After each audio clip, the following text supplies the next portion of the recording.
So when singularity happens, literally you won't need to learn anything. Anything that you want to know can be actually downloaded into your brain. Like they say, I mean, it's like sequence of many small innovations finally adds up to what we end up seeing it as a breakthrough technology. Yes.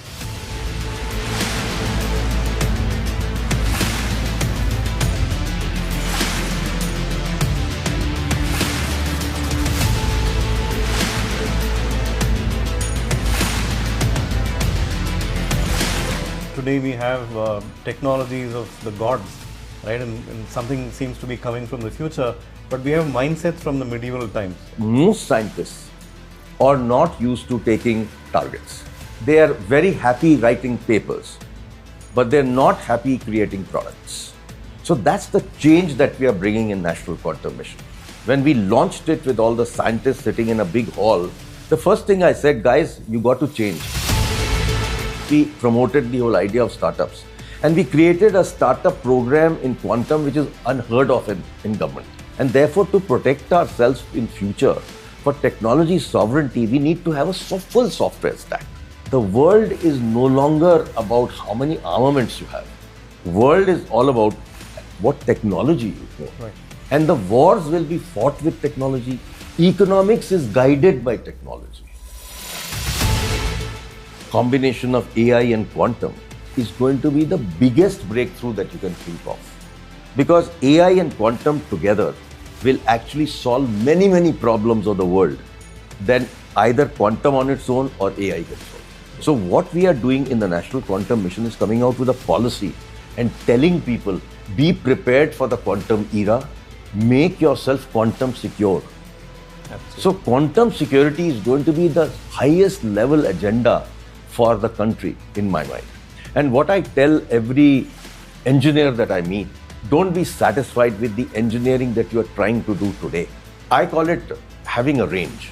For example, it's like a T. The top of the T is where you know many other things. The bottom of the T is the depth with which you know one subject. Already the crisis is on us of technology sovereignty. Yeah. We don't have technology sovereignty. Absolutely. All hardware is Chinese.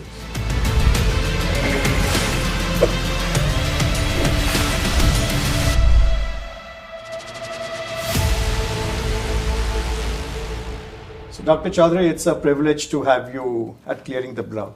Thank you. And Pleased to be here. And before we start the topical discussion, as we always do, we have a rapid fire for you. Oh, okay, fine. So, what's your favorite invention of all time? Internet. Wow. Okay. And if you had to start HCL all over again in 2025, what industry would you choose or what problem would you like to solve? I would love to be a singer. Okay. An AI singer? No? Real singer. You will train me. Awesome. And I know you're associated with quantum computing. And if you have to just make it as simple as probably a word or a sentence, how would you describe quantum computing? See, in the case of a normal computer, it works on binary, 0 or 1. Either the state is 0 or 1. In the case of quantum, you can have 0 and 1.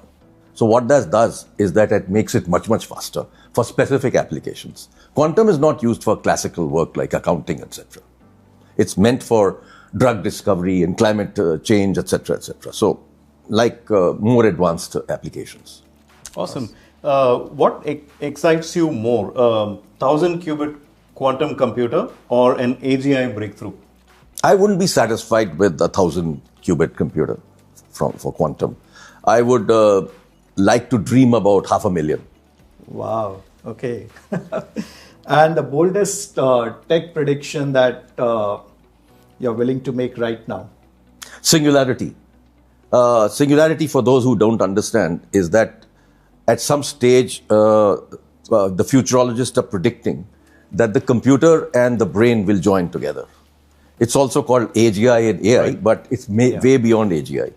So when singularity happens, literally you won't need to learn anything. Anything that you want to know can be actually downloaded into your brain. So it's something that, many futurologists have been talking about, but I think singularity is going to happen in the next 15 years. And when it happens, the interesting part is that at that stage, you can even decide to live forever. And you can store your memories, and you can play it as it's people like with age. if you go back to the old computers where you used to have disks, floppy disks, etc. You could take a floppy disk with all your intelligence and memory and whatever you want to learn, just put in a floppy disk into a computer and upload into the CPU. It'll be something pretty similar to this. So that's really what I feel will happen. So we can download our consciousness and then upload it to something else. Anything. Yes. You could take the DNA of your father and put it into an avatar. Yeah. Of course, these are all things for the much in the future, but it's not that far away. Tech prediction. It's 15 years away. Yeah. Wow. Yeah. Awesome. So that was a wonderful rapid fire section. Great start to our podcast. We shall now move to a more detailed discussion. You're often referred to as the father of Indian hardware.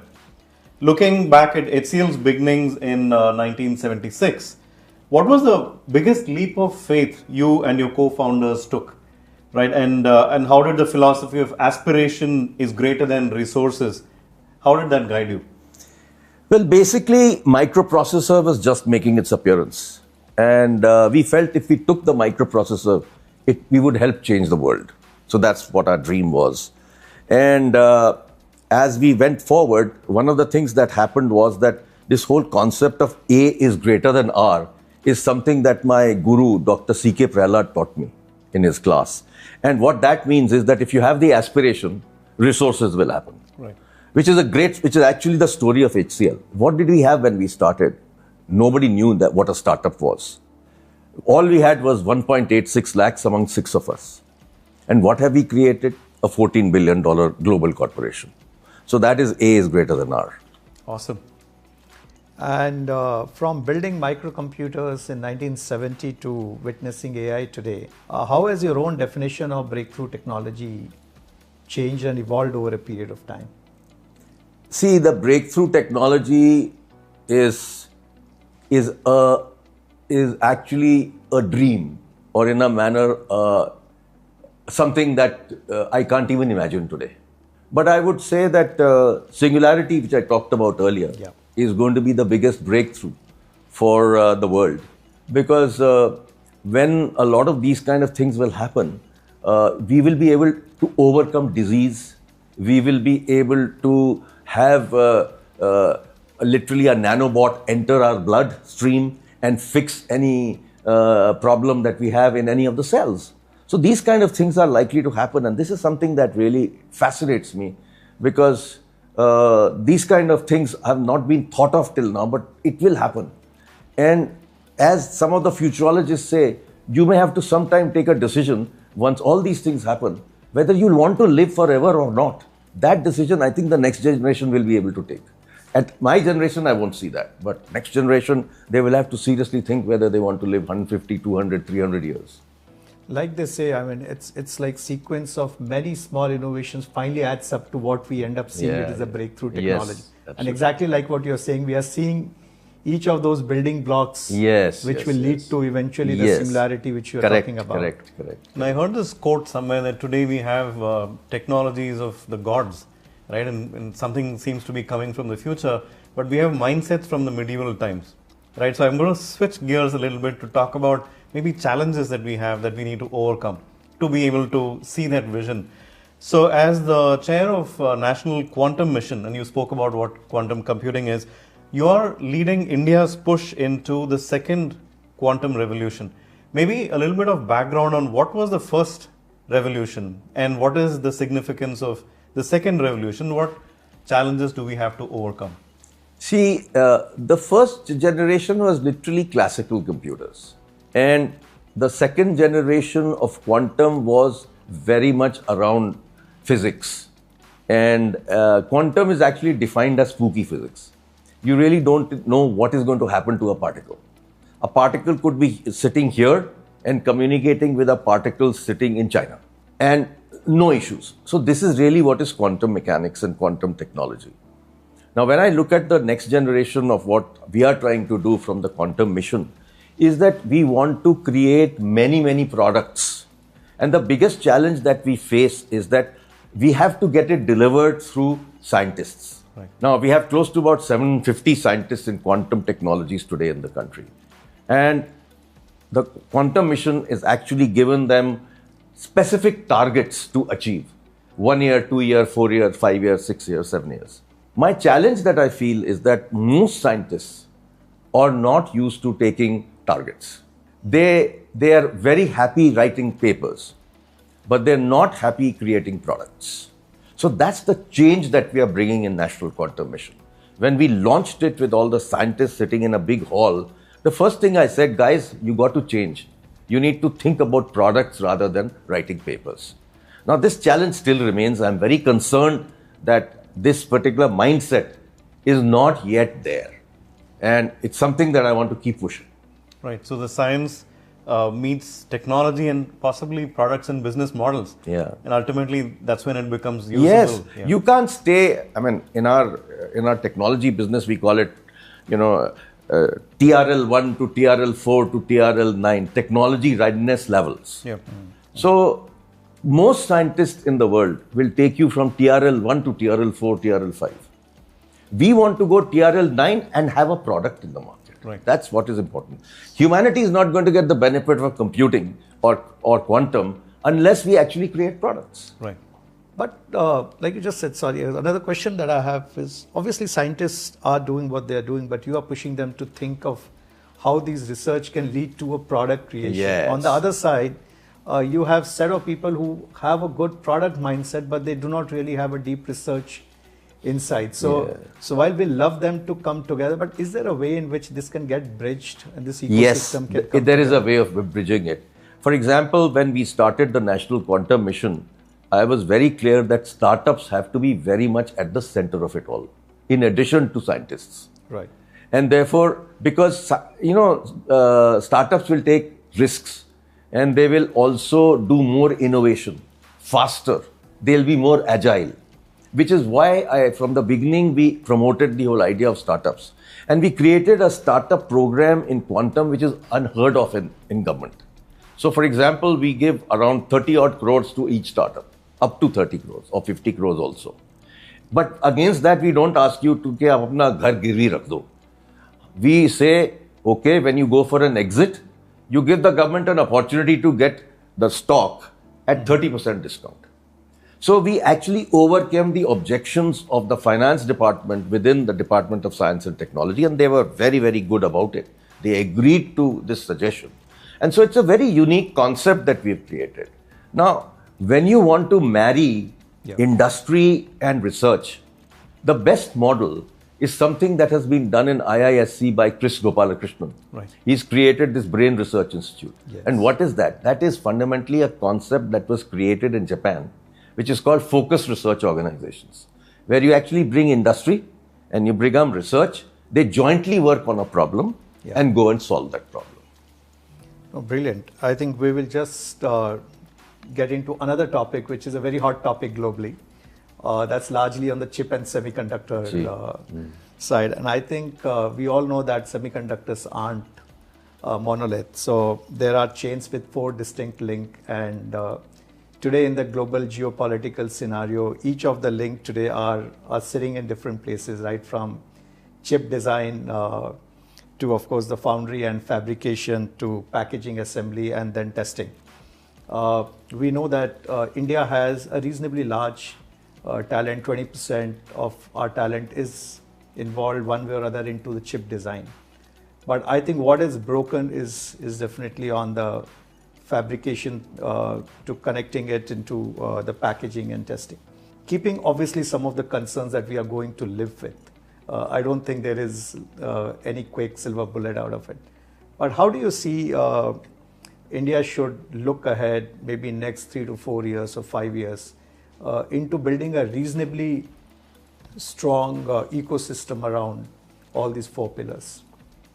Well, as even our minister has quoted, that it's a 10-year journey. We've started on that journey a few years ago. And I think it'll probably take 20 years to get to something really, really solid as far as semiconductors is concerned. But we look at all our capability today is in design. What we are trying to do is manufacturing. Yeah. Manufacturing capability does not exist. So that's something that we are creating. But the design capability is something that we should work much faster on. Yes. So my suggestion to the government has been that we should look at the whole ecosystem. It should be looked at as electronics and semiconductors, not just semiconductors. So what does that mean? What that means is that we should look at a system. System could be a CCTV, could be a computer, could be a laptop, could be anything. Secondly, the chip. Thirdly is the fab, where you actually start to make products from it, make chips from it. Then next stage is packaging. But a very important part of all of this is market. Now today, if we look at our semiconductor ecosystem, the fab part, the government is already taking care of very, very well. I think they will very much succeed there. But the previous part is still to be done. It's work in progress. So what needs to be done is that we need to make more systems in this country. Today, our challenge in this area is that we are totally import dependent. So if you look at it, China literally rules the hardware market globally. Yes. So everything electronics is Chinese today. I mean, we started many years ago with our own computers. We started many years ago with our own phones. Everything has been overtaken by China in this country. So we've literally laid out the red carpet for China to come in and rule us with hardware. In some manners, I may be a bit controversial, but in some manners, it looks like East India Company coming back. This is not good for the country. So we need to definitely go from system to chip, system, module, chip, fab, and assembly and packaging and market. How do you create the market? What the world has always done is when a particular product is available in the country, they ban the import of those products. And that automatically creates the market. So that is what the government should do as we start to design chips for India. We need to ban import of Chinese chips. If we do that, the market will open up dramatically. And what it will do to the whole semiconductor ecosystem is that the world will start looking at India very seriously because there is a chip market in India. Today, there is no chip market in India. We say we have a very large semiconductor demand. All of that demand is met by imports. We do nothing. And when the fabs get going, where are they going to get their business from? We'll be dependent on the United States or Europe or other countries to give us business. Not if tomorrow Europe says that they do not want to buy chips from any other country and they put blocks on it. They put some duty on it, something like that. What will we do?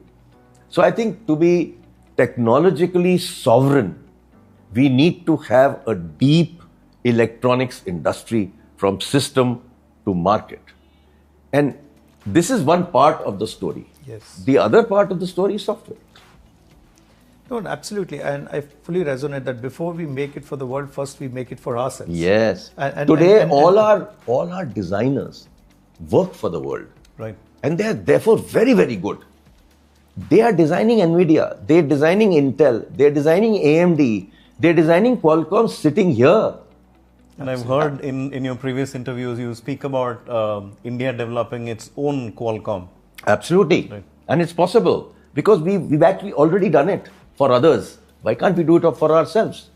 Also, I think just another supplementary question. While government, like you said, there is an intent, there is a push and an urgency, but it needs beyond what government can do, right? So the enterprises and between the research part that you just highlighted and obviously getting the ecosystem again to you see, fast track. The way I look at it is that the capability in design is so huge in this country. Lots of GCCs are sitting with brilliant designers. A lot of those designers can come out of there and start companies of their own and make chips for India. So the government has created a scheme called the DLI scheme, which is a design linked incentive scheme. Now in that, they had planned to give 30 crores per chip. My suggestion to the government has been increase that to 100 to 200 crores so that more and more designers can make better and better chips in India. And I think we should not restrict it to startups alone. Yeah. Because startups do not have the funding capability or the money capability to create a more advanced chip. So we should open up it to corporates and SMEs and startups. So the government is very seriously looking at that as ISM 2.0 happens. Somewhere around November, December, they are going to announce ISM 2.0. And I can see all the signs of that because the Honorable Minister, I think about 4-5 months ago said, we will make 30 Indian chips. We have decided to do that. So, these kind of things are happening. But we need to realize that semiconductors sitting at the center of everything. Absolutely. If you look at Operation Sindoor, if we didn't have semiconductors, we couldn't have fought anybody. Right. So many years ago, one of the intelligence senators in America, Ben Salasy, said that the next wars will be fought with semiconductors, and that's true. Right. Today there's a chip war going on, and Deepak and I, we've been having a lot of conversations around AI, and I want to ask a question on that in terms of compute required for AI. So this is a data point that we came across. Maybe you can validate this one. So apparently India has about 18,000 GPUs, and maybe Grok, Elon Musk's LLM, has about 1 million plus individually, right? Just at one company. So when it comes to placing our bets, you talk about strategic autonomy. Strategy is, where do you play and how do you win? So where should India be placing its bets with respect to LLMs? With all the challenges we have on hardware, should we be pursuing that dream to develop our own indigenous stuff, or should we be picking our battles elsewhere? You see, my view is that for technology sovereignty, you have to have both software and hardware. Yeah. So we've just discussed hardware, electronics and semiconductors. For software, what do we have? We have DPI. Okay, DPI has been a fantastic breakthrough for the country. Yeah. Inside that is sitting UPI, Aadhaar and all the products. It's a complete India stack. Yeah. But beyond that, we have nothing. So we need to start very seriously working on creating our own products. Yeah. And for example, Zoho has been sitting with certain products and we have never encouraged them. Absolutely. We've just ignored them and kept importing all kinds of products. Why should we continue to do that? Yeah. Because we don't know when any sanctions can happen. Yeah. And therefore, to protect ourselves in future, for technology sovereignty, we need to have a full software stack. So we should have our own, operating system. We should have our own, cloud computing. Everything that you can think of, which is currently all imported, is something that we must have on our own. China has everything, if you can think of. That's right. They do not depend on imports. So what that does is that we need to be very clear that the world is no longer about how many armaments you have. World is all about what technology you own. Right. And the wars will be fought with technology. Economics is guided by technology. And geopolitics is also guided by technology. Right. So we need to have technology of our own. And unless we actually take a view that in the next 5 years, we will have all the technologies that are required in software also, I think we will be self-sufficient. See, this Atmanirbhar word, people have not really understood. Correct. Atmanirbhar means it's your own. Yeah. So even in Make in India that was talked about, people, if some global company came and manufactured here, it became a Make in India. That's not right. Yeah. What is the value addition that is happening in the country? How much design have we actually done? It has to be designed to manufacture rather than just manufacture. And I think one of the key things the government is missing on is that they do not encourage innovations in terms of giving business to them. So a startup or a company that creates products in India, designs products in India, should get preference over imports. So maybe 50% or 75% of government business should go to innovations done in India rather than keep importing and not helping the startups or the innovators in India. This is how DARPA created America. Right. Yeah. This is how UK, they took a very strong view that public money must go into private. Okay. There are a lot of economists sitting in America, in UK today, who actually say that it is very important for public money to go into R&D and private sector. This thought has been far away from our thinking till now. So just to, I think, as you were saying, I was thinking of, instead of made in India, I think it's more about innovate, design and make in India. Absolutely correct. I think that get the full value chain of learning and knowledge and not just manufacturing yes. part of it. And give them benefits. If you actually give them government business and you can help them scale, make them big, they'll go to the world.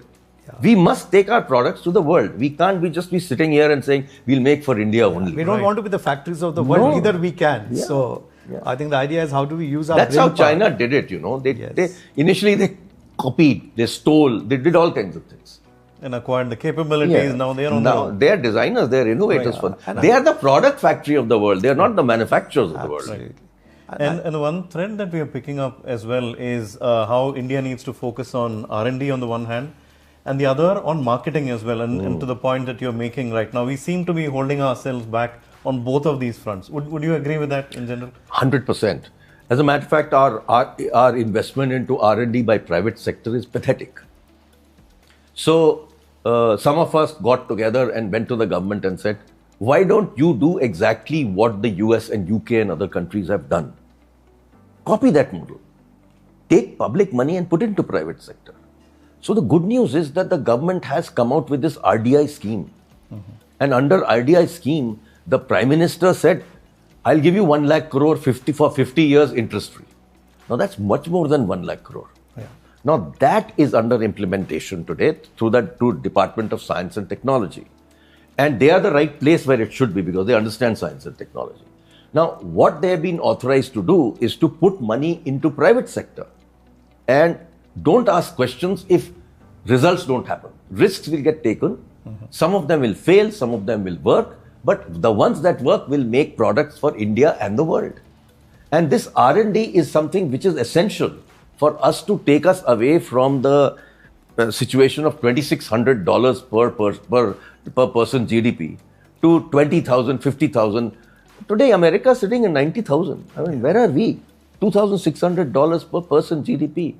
So I think with the kind of brain power we have in the country, we have much bigger capability to create products in India, design things in India, innovate in India and take it to the world. Today, if an Indian engineer or a scientist gets into any company in the world, they're damn scared. Because he or she will be better than who they are. Yeah. True.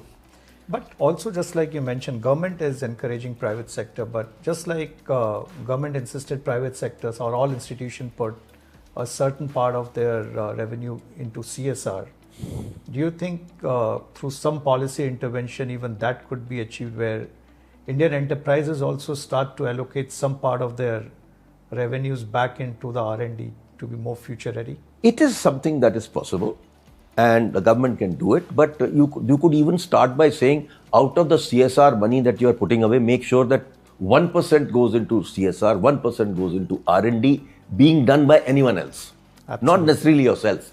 Right. Yeah, because there's so many brilliant institutions, people are looking for that access to capital. And I think if that money is made available, probably that can fast track. Money is not the problem in our country. Policy and strategy is more important. Misallocation of... Yes. Absolutely.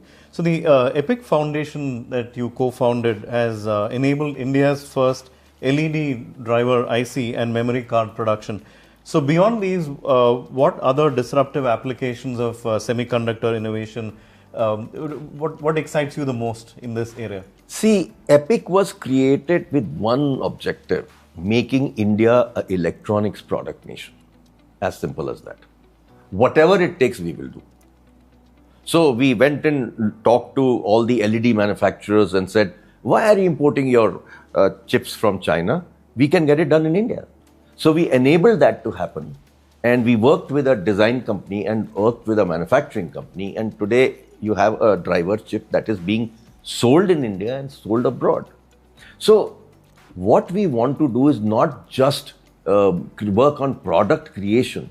We want to encourage startups to create newer electronic products. Right. So we at any stage of in our company, we have 30, 40 hardware startups that actually we are helping. So we help them on GTM, how to go to market. We help them on funding.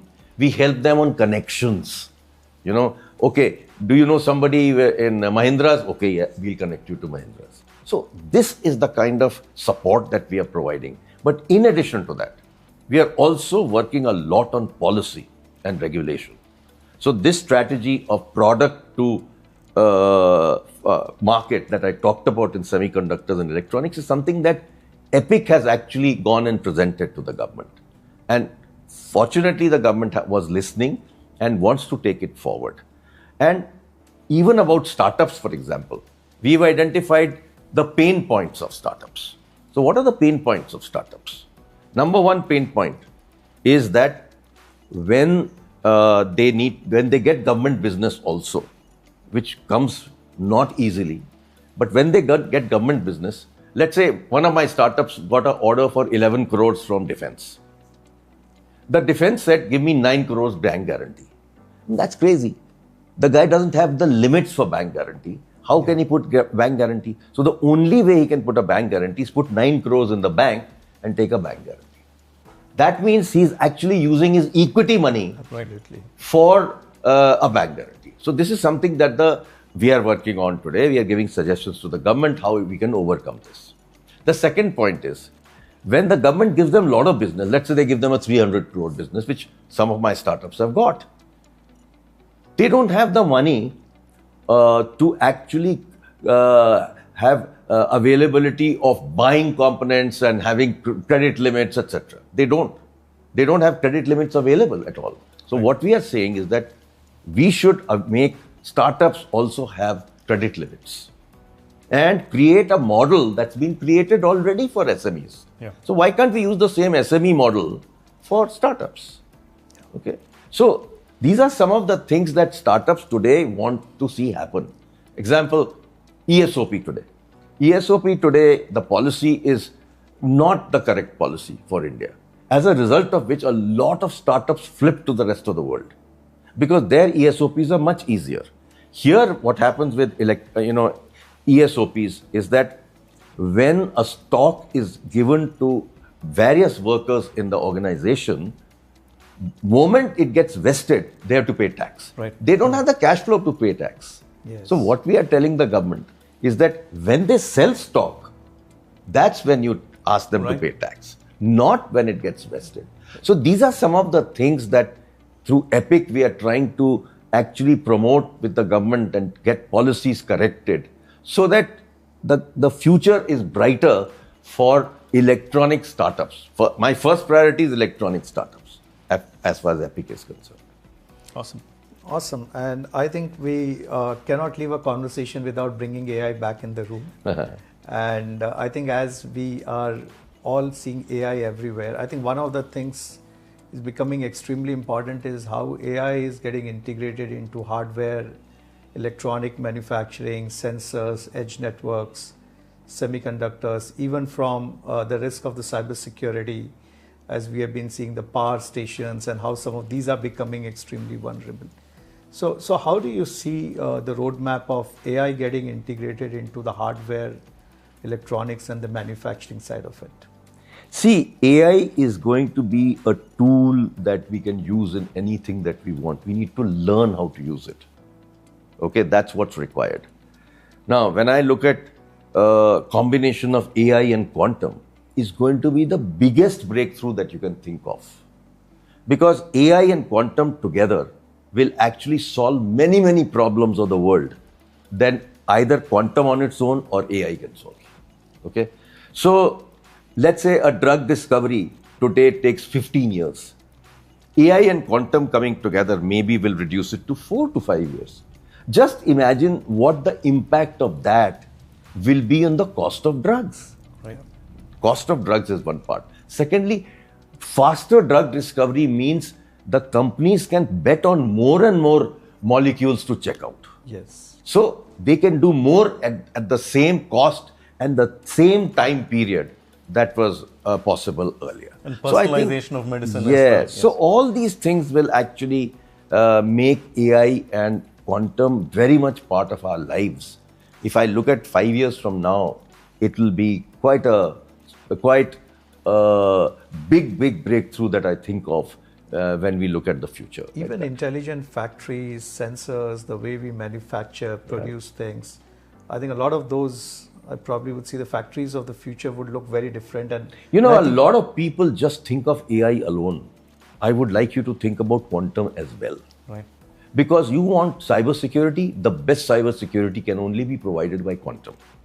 Because if a good quantum computer, powerful quantum computer is sitting in China, they will break all your current cybersecurity. Yeah. So what we are doing in the National Quantum Mission is coming out with a policy and telling people, be prepared for the quantum era, make yourself quantum secure. Absolutely. So quantum security is going to be the highest level agenda for the country, in my mind. So coming from banking and financial service background where I spent more than 20 years, I think that's one thing that always worries me, both from security, because some of our current password and authentication is very archaic. The way None of those things can be easily broken by quantum. All your RSA codes will get broken. Absolutely. And therefore, finance industry is the first one globally that's adopting to quantum now already. Many banks in the United States have already started adopting quantum, in Europe also. And in India, I must tell you, I went and made a presentation to RBI, and they are seriously looking at quantum, and a policy should come out from RBI also. I would encourage RBI to come out with a policy that every bank and financial institution should start adopting quantum now, not later. Reason for it is very simple. Yeah. There is a concept which is called, what they do is that all the fellows who want to crack you will take all your data today. They can't crack it today. Yeah. But moment quantum is available, they'll crack it. So they'll save this data and keep it for 2 years later, and then they'll crack it. So they'll know everything about you. But even today, in one of the reported incidents in this area, F5 data, the aircraft F5 data is already available with fellows who want to break it. But they've taken it, they're not able to break it today, but when quantum becomes available, they crack it. So the point I'm trying to say is that everybody thinks quantum is too far away. It's wrong. We need to think about it right now. Absolutely. Yeah. And I think fraudsters and the networks will be faster to adopt and move before enterprises would get in there. So totally true. And terrorists too. Yes, absolutely. And I like the idea of using AI and quantum together. So one of the things that I'm closely following is the whole scaling laws with AI, right? So far, whatever we've seen with OpenAI and other things is they've been, scaling compute. But already it seems like we are starting to hit some limits, especially with respect to power and other infrastructure needed. Now, without quantum, it seems like we might not be able to scale that further. Would that be an accurate? I would agree with you because quantum is going to support scaling. Right. And a lot of people feel that you may not need so many GPUs when you have a mix of quantum and existing regular compute together. Right. So a hybrid of quantum and concurrent compute will actually take care of two issues. One, scaling, and the other issue of heat. Yes. So the climate issue is also a very major problem. Yeah, absolutely. So how many data centers which will eat up all our power and water are you going to have? Right. So quantum computing may offer some solutions there because some of the quantum computers that are coming up with different technologies can work in normal temperature. Right. If you look at superconducting quantum computers, they'll work on very low temperature. But if you look at semiconductor-based or photonic-based or diamond-based, they all work on normal temperature. So there are these kind of things that are happening globally, which will help us to actually be more climate friendly. And I think quantum will help that. Awesome. That's a nice segue into the next question I have. So we seem to have identified 4 pillars when it comes to quantum. We have computing, we have communication, sensing, and metrology and security. Right. So you spoke about security already. Can you speak about the budget allocation for this? How are we putting this to work, and what are some milestones that we are working towards, and how has been our progress so far? So if you look at the National Quantum Mission, 4,000 crores was directly given to the National Quantum Mission through DST. And in addition to that, 3,000 crores have been allocated by different other ministries. So Department of Space, Department of Atomic Energy, Department of Defense and MATI are all putting the next 3,000 crores. So in a manner, we have 7,000 crores, which is a very nice sum to start with. And therefore, I think money is not the issue. It's our ambition that's the issue. It's the aspiration that's the issue. So when the original cabinet note was created, it was created 3 years ago.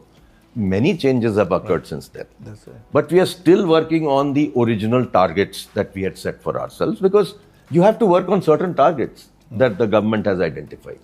So these targets have been given to all the researchers to achieve. So for example, we are looking at 1,000 qubits in 4 to 5 years. I don't believe 1,000 qubits is good enough. So I'm actually encouraging startups and corporates and researchers to look beyond the 1,000 qubits. Look, 4 to 5 years, we should have 250,000 to 500,000 qubits. If we don't get there, others will be there in any case. Okay. So IBM has announced that they will have 1 million qubits in 2030. Now we need to think like that. How do we get there? We need to do some strategic decisions we have to make, where we say we need to do leapfrog in certain technologies. So this is something that I'm trying to work within the system to ensure that we can go much further than the 1,000 qubits. The second part that we are working on is communication. So communication today, we have tested in India for 250 kilometers, completely secured communication, quantum secure. One of our startups, we have given them 30 odd crores to make a 500 kilometer secure network. Wow. Hopefully by next month, they will have it ready. Nice. It's already there in the labs. We now have taken actual location in India, in the army. So that will be 500 kilometers. But we need to go to 2,500 kilometers, both on fiber as well as space. So ISRO is working on that for space, you know. So this is the second big piece. The third very big piece is all the sensing. Now sensing, we have a beautiful hub in IIT Bombay. We have fantastic researchers there. The lady who heads the hub there, Kasturi Saha, is a fantastic scientist. Now, they are convincing me that they will achieve everything that we have set out to do. Awesome. And she's very confident that she will have products available. So already a few products have been made available by them. For example, she was telling me that she's created, her name is Kasturi Saha. She has actually created a product by which if we put a chip for sensing with her product, it can sense whether it has a trapdoor or not. Okay. Oh, okay. So you see, what our concern for imported chips today is that if China puts a trapdoor on a chip and takes all the data back to China, we won't even know. Right. But this product will sense it and tell you, is there a trapdoor or not? So these kind of things are what are developing. I think tomorrow's navigation will be done through quantum sensing, not the current GPS that you use. GPS will get spoofed by your competition. We have heard enough of those, even in the plain GPS. Quantum sensing will enable that to be absolutely secure. See, for example, for naval applications underwater, quantum will be the only thing that will help you, because GPS will be spoofed.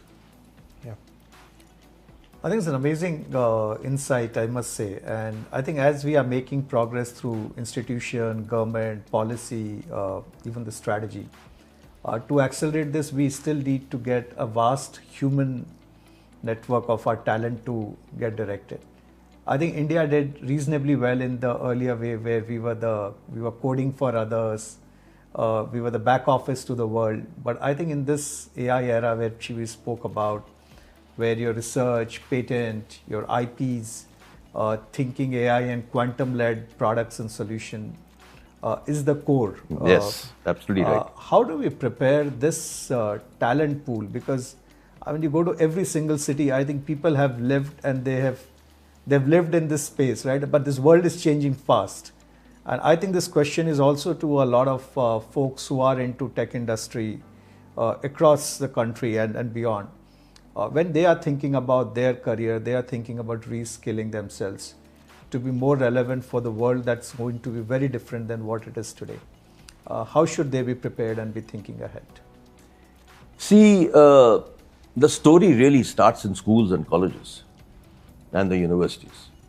Today, none of the institutions teach you how to make a product. So this is something where I have been personally going and meeting the AICT chairman and requesting him to start putting product design into every curriculum. And when a product has to be made, even if electronic product has to be made, you need to know plastics, you need to know mechanical, you need to know heating and cooling, you need to know electronics, you need to know semiconductor. It's multidisciplinary. It's multidisciplinary. Yeah. So unless every discipline teaches how to make a product, this is not going to get solved.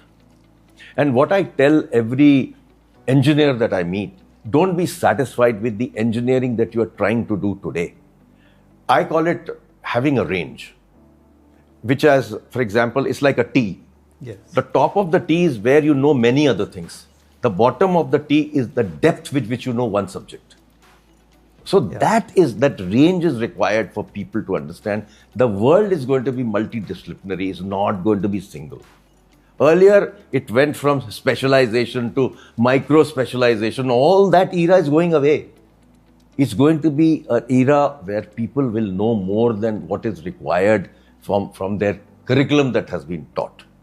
Yes. So when I started IIT Hyderabad, the first thing I told my director is that I don't want nerds coming out of here. I want people who actually know more than their subject. So we created a teaching methodology where he created something called small subjects of each, fractals he called it. And we had 36 subjects like this of 1 credit or half credit. And each student had to take electronics as the main and select 6 subjects like this.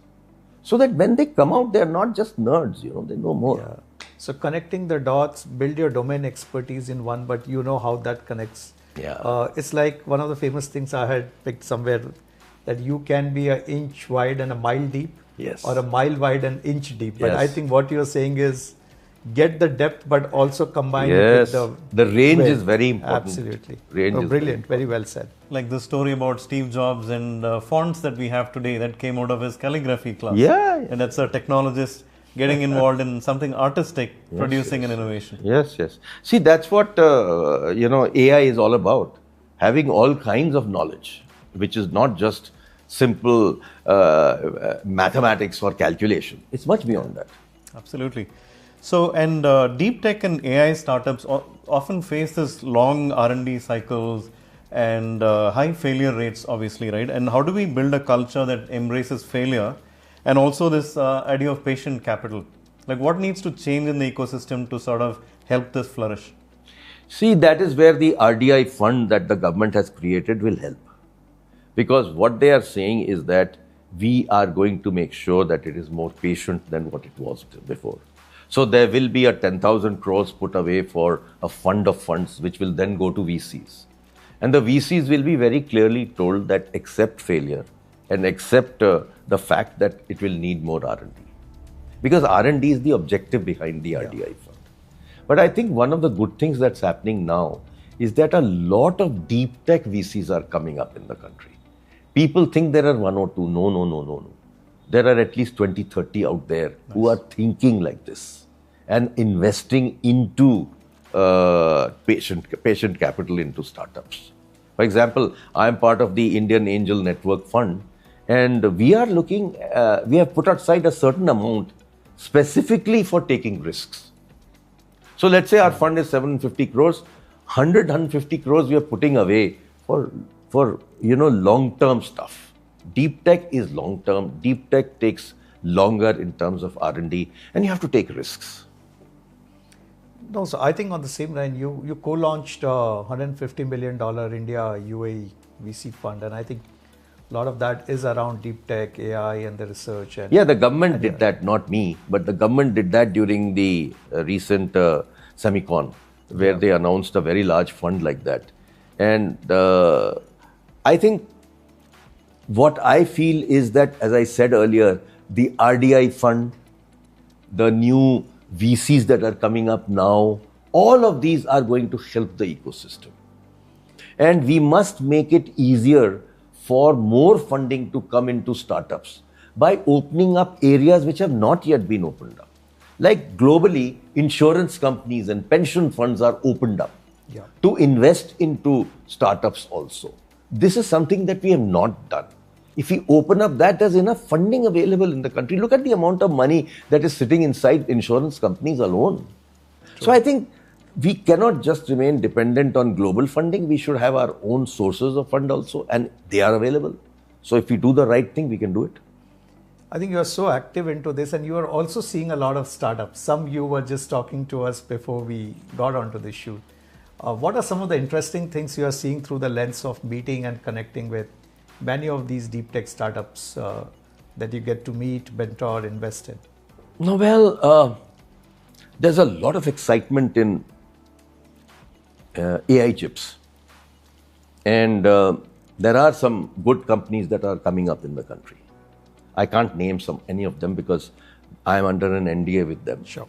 But you will find that they will have some terrific products to talk about in the next 3 to 4 years. I would love to see some startup challenge NVIDIA. Okay, why should only NVIDIA rule the world? I think we need to have something alternative coming out of India, hopefully. Yeah. The second area that I feel which will be very interesting is AI, obviously. There's a lot happening in AI. Just a few days ago, I saw an AI which I shared with you. Yes. The AI product can actually feel. Yeah. You know, this is something that I have not seen. Humanizing AI. Yeah, so this is something that will happen. The other area that I think will happen is that solving problems of India. So, few of us started to work together with this Professor Junjunwala in IIT Madras. Yeah. He created this fantastic research park. But when he retired, he came to some of us and said, look, I don't want to retire. I want to do something more for the country. So will you guys come and invest with me and take it forward? So he set up this company where we have defined 15, 20 problems for the country. One of the problems which is very interesting, which really fascinates me, is the whole idea of the problem that all cities face, where water, when rains come, water becomes stagnant and nothing happens. Yeah. He's working with certain research institutes and startups to solve that problem. Okay, look, if we can solve that problem, the Bangalore that you see today will be a different Bangalore 2 years later. Yeah.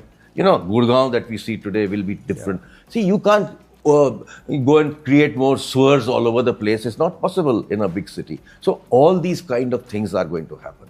For example, how do you move?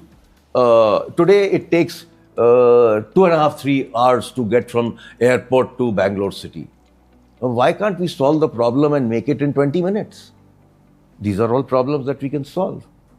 So these are the kind of things that he and his team are doing, and we are all cooperating and working together. A lot of us want to make sure that these kind of innovations happen in India, and we can solve problems that till yesterday looked unsolvable. So this is something which is happening in India. And the most interesting part that I saw, which Professor Ashok Junjunwala has done, is that he is encouraging tier 2, tier 3 startups to come in. And he's saying some of these tier 2, tier 3 startups are hugely brilliant. They're suddenly opening up to what is available in the country. And funds are available, technology is available. And he is making sure that different professors are actually helping them from different institutes. I've heard you speak at various forums, and over a period of time you've been trying to wake people from their slumber, right? To develop a different mindset and attitude. So one observation that we are picking up also is in our response as collective culture in India, we need a crisis for coming up with something innovative or novel, like what happened during COVID. do we need a crisis, or can this be done in a different way? Is there a cultural reboot that's needed? Already the crisis is on us Okay. of technology sovereignty. Yeah. We don't have technology sovereignty. Absolutely. All hardware is Chinese, right? And American companies are leading in software. We also have DPI, but we need to think big, Yeah. and we need to also do things on our own. And in some areas where we can't do things on our own, we should collaborate. Yeah. What's the problem?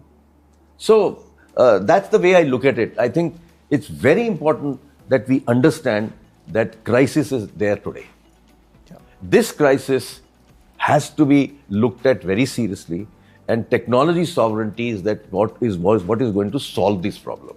If we don't think of a software stack and we don't think of a hardware stack, we have real trouble.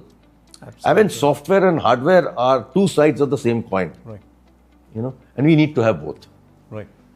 What a fascinating conversation. I think we could have gone on and on. Such an enriching conversation. Thank you so much.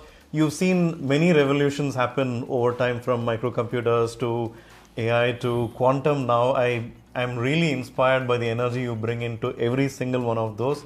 And the key takeaways for me, aspiration greater than resources. I think you're making a great point about the qubits. Don't think about 1,000, think about 250,000 or 250,000. I think that's a grand vision, and I'm pretty sure under your leadership and your guidance, we'll get there. Thank you. No, absolutely, Rajiv. I think what struck me, Dr. Chaudhary, was how you brought special light on quantum, semiconductor, and AI, and how all these three are interconnected to redefine how India should be thinking in a technology-led world. The urgency is like never before. I think the wake-up call was long back, but fortunately, if we start now, not just waking up, but start running towards redefine how we work, live, secure our future, and also bring the research, the work, and the policy all together to accelerate this pace of innovation and growth. I think that's a great insight, and the urgency and passion with which you brought this, I think it's amazing, and I'm sure for the audience who are watching it, many of them will draw inspiration from this and think of how they can do what they are doing better, and think connecting through the T model. Yes. Amazing insight to see that. Build your core strength, but also connect the dots with many other areas to create products which are world-class, solving for India, but also building for the world. So thank you very much for being part of the show. Absolutely. It's been a pleasure talking to both of you. Thank you so much. And if you enjoyed today's episode, make sure you follow Clearing the Blur, and do recommend us to your colleagues and friends who might be interested in these topics. And we'll be back next time with another guest and another conversation. We'll be on our journey to clearing the blur. Until then, stay curious. And absolutely, like we said, every time every speaker brings in the great insights to not just clear the blur, but hopefully make you more smarter as you keep watching. So follow, share, and let your biggest takeaways from Dr. Chaudhary come back with the feedback. We'll keep questioning, keep building, and we'll keep clearing the blur.